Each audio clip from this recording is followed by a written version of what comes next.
All right. Wow. All right, everybody. What's up? It's Cowboy. It is 8:30 AM EST, and we're live. We're live on YouTube, X, Rumble. And we're going to jump into the markets right now. Today is Wednesday, May 29th, and there is not a ton going on in the economic data calendar, right? So I don't see any kind of economic data announcements. There will be some tomorrow morning, rather early. So if you are trading, especially if you're trading the Forex markets, US dollar, I would be careful around about 8:30 AM EST tomorrow.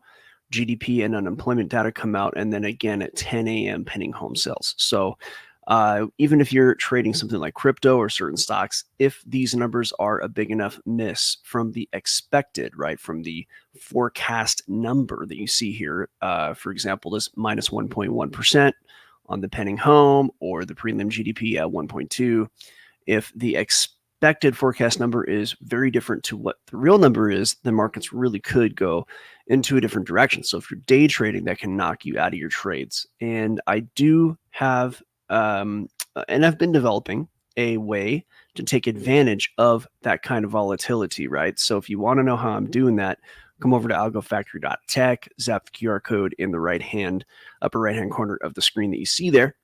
In the meantime, let's jump into the charts here. NVIDIA is great. This was actually a trade that I never did take, but this was about a 20% win.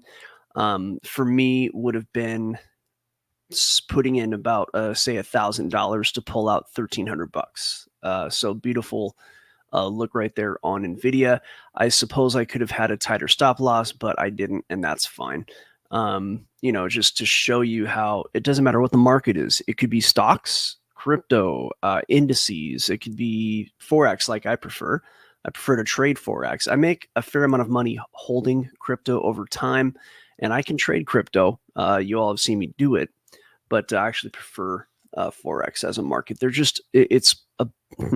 It's a hard market to trade, but once you understand it, it's better. There's no shortage of liquidity. And on top of that, there are always opportunities if you know what to look for. Now, here's a trade that I entered yesterday live, and it is doing fine. It is a pretty tight stop, very strong risk to reward. So it's a relatively low entry, not as much money, because this is a 3-to-1 risk to reward ratio. That means that it's actually almost a 4-to-1, but by the time I take off some profit halfway up, it's probably going to end up being closer to a 3-to-1. Let me a 2.8-to-1 or something like that. What that means is that if I were to risk $1,000 on this, I would pull out something like $2,800 roughly. I'm just doing some head math on there. If I didn't take any profit off halfway up and it went all the way to the target, I would take out about $3,800. So, and this trade is live. It's still valid. There's always a chance it could dive down to grab some liquidity. So again, that's why this is a relatively small entry. I did a video yesterday talking about the Japanese yen. Do take a look at that. The video is covering Bitcoin primarily, but it also covers the Japanese yen and it covers gold. And I put that out yesterday. So if you want to know what's going on with the yen, why it just is going up and up and up and up. Actually, technically, the yen is going down and down, but the dollar versus the yen continues to go up. And it does have to do with something in the geopolitics, geoeconomics. Long story short, hitting these trades up are, I don't want to say they're a no-brainer because you can lose. You obviously have these big pushes down, but Japan has not stepped in to protect their currency yet. And until they do, looking for these pullbacks and going long is just a great way to go about it. So the algos did signal that I can take a somewhat risky long right here. And if price dives back down to grab some liquidity, I'll probably add to it. I did put this trade up publicly in Algo Factory, so everybody there does have the ability to see me get into that trade. And of course, we're not a signal service, but I imagine some people probably took a very similar trade as well, because I did, I do trade a very specific way. Most people in there have a pretty good idea of how I'm trading, how I'm choosing my targets. And that's what we teach at Algo Factory. We teach you to actually go into whichever market you like, and we teach you to identify possible trades and extract money from the markets. All right, so let's take a look at Bitcoin. All right. Looks like price is going to head down and grab this liquidity. So I did have, going back almost 2 weeks now, I think 12 days, I predicted price would consolidate. It would head up and consolidate, and head up it did. However, it does seem to be showing a little bit more weakness prior to heading up and going out. Now, typically after the halving, which was on April 20th, which is this blue line right there, price does fall for a few weeks and then eventually recovers. And that's what's happened for 3 out of the 4 halvings. So price may be in the middle of that recovery right now. A decent chance it is going to grab this liquidity that's sitting right here. Now, that liquidity was there yesterday, so we're going to go ahead and take a look at the Kingfisher to see if that liquidity is still there today. All right. The kingfisher.io is a great website. There is a referral link in the description on Rumble and YouTube, and I do recommend checking them out. I'm showing you how you get the free credits here so you can get liquidity maps. However, it doesn't cost very much to use it, and you can trade from here. It gives you options data. There's so much that this site provides besides simply liquidity solutions. So take a look at that. Let me find out what the Bitcoin liquidity is over on Binance.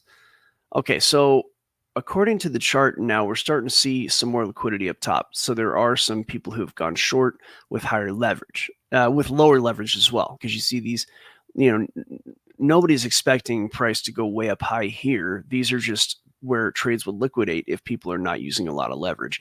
However, above price right now, between 69,000 and 69.5 is some newly minted liquidity, newly minted as of yesterday. So let me zoom in a little bit, first of all.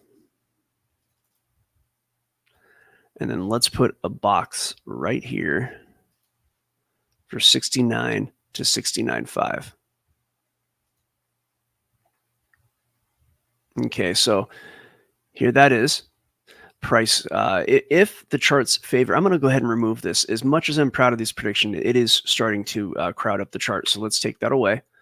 I've been doing my victory lap on that for days now, so we can move on. Price at the moment, at least the algos, are still favoring a move down, right? On the daily. Now on the weekly, let's take a look at what it's doing. What's up, Mick?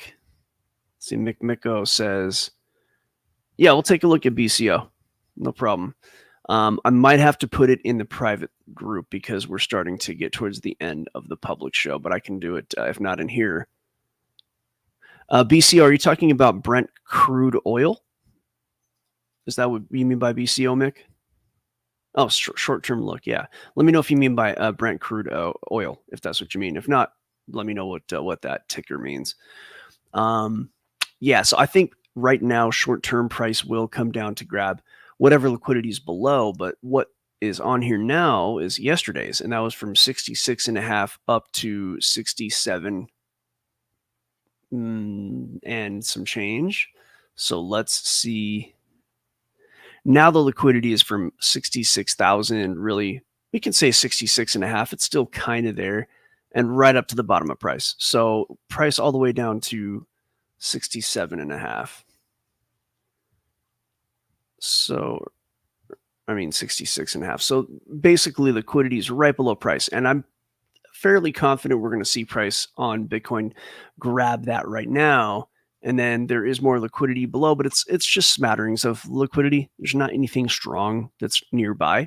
So for the moment, once that is grabbed, once price goes down to 66.5 or so, there's a decent chance that we'll see, whatever happens in the algos is going to tell us what's going to happen next. So I'll take a quick look at Brent crude. I think we have time in here. Okay. Okay, so Miko wants a short-term look at Brent crude. looks like my 2 targets were met on this. I had a trade right here going back in February using Fibonacci extensions. And there you go. Just to show you how well Fibonacci extensions work, price did meet both these targets and then came back down. So that's a beautiful trade right there. For those of you who don't know what Fibonacci extensions are, they are just a tool that we use to measure what might happen with price, and they're pretty awesomely accurate. Now, it does appear that we are seeing a bit of a range develop here. Certainly on the bottom, there's a pretty clear bit of price action where price bounces over and over again. The top side, that is, I probably would have the range a little bit higher. It's, we're not really seeing a clear top to this range right now. It could just be down here, and these are just both deviations, but I think we're probably looking at something like this right now. So a range appears to be developing. We need a little bit more confirmation on such a thing. You want a short-term look, so I'm not going to worry too much about the high time frame. The algos are flipping a little bit bullish. So let's see what the weeklies, that's the daily algo. Let's see what the high time frame says. Yeah, okay, so what I think is going to happen with oil is chances are it's probably going to head up to about $92, right? So it does appear that price is going to head up. If I were to take a trade on oil, I would prefer to have entered it a few days ago. But, because the stop loss here is going to be a little deep if you want to go below structure. But I think it's going to head up to about $90-ish. It might even go test the top of this little proto range. I don't know that I would depend completely on that. What I would do with Brent crude right now is I look for a pullback and try to find a long and use that pullback for structure. And it's got to be a good pullback. So I would look for price to pop, right now, just on the super short term. You see last week or the week before, we had a couple of bounces off this, rejections off this high. Here, and here. So clearly price is now at a bit of resistance. So, it might be an idea to let price break above this line and then look for a pullback and long that. That way you've got some decent risk to reward. And of course, I'd be looking for my algos to say I can even do this, but something along these lines. And then perhaps, on the 10-minute chart, you're short. Well, I'm not sure that I would be short on the 10-minute, although that's a tight time frame. That might be okay. So, for a trade on a little bit higher, like a swing trade, I might look for a breakout and go long and just use a pullback for structure like I was talking about. That's a trade plan that I would do. But again, that for me requires a breakout. So being at a resistance and going short is not the worst idea. The question is how do the algos feel about that? It's tricky right now. The high time frame is bullish, like it's flipping bullish. So, I don't know if you're like doing super tight scalps. Whether or not being short of the 10 minutes is a good idea for you. I can't say. I don't know what your algo says. I can tell you that if it were me, I would be looking for price to finish falling and then looking for some longs. And again, I might be looking for a breakout above that resistance. But, shorting out of resistance is great. There's a good chance you're going to win whatever trade you have. I just don't know what your metrics are. And in fact, let's do this, Miko. If you can copy and paste your chart into the private group, we'll head over there right now. It looks like Fee the Gorilla is not here yet. He might be on a call overseas. So we'll, I'll go ahead and get us out of here myself. So here we go, everybody. Zap the QR code, top right-hand corner. Come on over to algofactory.tech. We help people build trading plans, trading algorithms. You don't have to know how to code or anything like that. Most people are trading manually. However, if you have a successful algorithm, you can extract money from these markets on a regular basis, and that's the idea. We want people to be able to have financial independence. Or at least less dependence on their 9-to-5. Whatever it is, though, come on over. Your best driver, your best indicator for success is going to be your work ethic. The harder you work, the more likely you are to be successful. What we do is relatively simple, It's just not easy. It takes time. It's hard work. It's not overnight, but we will be with you every step of the way. So come on over, algofactory.tech, and don't forget, join us or die.